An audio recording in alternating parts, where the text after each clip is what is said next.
P ജയരാജനും P ജയരാജനുമെതിരായ resort വിവാദം CPM അന്വേഷിക്കും. കേരളത്തിൽ നിന്നുള്ള PB അംഗങ്ങളായിരിക്കും സമിതിയിൽ.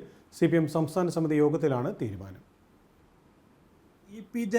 പി ജയരാജനും ഏറ്റുമുട്ടി. തനിക്കെതിരെ ഗൂഢാലോചന നടന്നതായും വ്യക്തിഹത്യയ്ക്ക് ശ്രമം നടന്നതായും പി ജയരാജൻ ആരോപിച്ചു. അതേസമയം പിക്കെതിരെ സാമ്പത്തിക ആരോപണം ഉന്നയിച്ചിട്ടില്ലെന്നാണ് പി ജയരാജന്റെ വിശദീകരണം. മറ്റൊരാൾ എഴുതി തന്നത് പാർട്ടിയെ അറിയിക്കുകയാണ് ചെയ്തത് എന്നും വിവാദം അനാവശ്യമായി വഷളാക്കിയെന്നും പി ജയരാജൻ പറഞ്ഞു.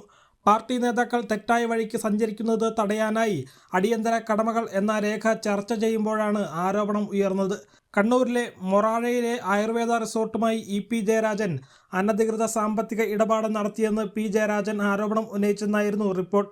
എന്നാൽ പി ജയരാജൻ ഉന്നയിച്ച അതീവ ഗുരുതര സ്വഭാവമുള്ള ആരോപണങ്ങൾ പാർട്ടി സംസ്ഥാന സെക്രട്ടേറിയറ്റ് യോഗത്തിൽ പി ജയരാജൻ നിഷേധിച്ചു. കണ്ണൂരിലെ ആയുർവേദ റിസോർട്ടുമായി തനിക്ക് ബന്ധമില്ലെന്നും മകനും ഭാര്യയ്ക്കുമാണ് ബന്ധമെന്നും എല്ലാ കാര്യങ്ങളും പാർട്ടിയെ അറിയിച്ചാണ് ചെയ്തിരുന്നതെന്നും പി വിശദീകരിച്ചിരുന്നു. വലിയ ചർച്ചയാവുകയും പി ജയരാജൻ പ്രതികരിക്കുകയും ചെയ്തതിന് പിന്നാലെ പി ജയരാജൻ വിഷയത്തിൽ നിന്ന് പിന്നോട്ട് പോയി. രേഖാമൂലം പരാതി തന്നാൽ ചർച്ച ചെയ്യാമെന്ന് സംസ്ഥാന സെക്രട്ടറി അറിയിച്ചിട്ടും പി ജയരാജൻ പരാതി എഴുതിക്കൊടുത്തിരുന്നില്ല. ആരോപണത്തിൽ നിന്ന് പിന്മാറണമെന്ന് മുഖ്യമന്ത്രി അടക്കമുള്ളവർ ആവശ്യപ്പെട്ടതനുസരിച്ചാണ് പി ജയരാജൻ മൗനം പാലിച്ചത് എന്നാണ് വിവരം. ഏറെ നാളായി പാർട്ടി നേതൃത്വവുമായി അഭിപ്രായ വ്യത്യാസത്തിലായിരുന്നു പി ജയരാജൻ. പി ജയരാജനും പാർട്ടി പ്രവർത്തനങ്ങളിൽ നിന്ന് അവധിയെടുത്ത് മാറി നിൽക്കുകയായിരുന്നു. യോഗനാഥം ന്യൂസ്, തിരുവനന്തപുരം.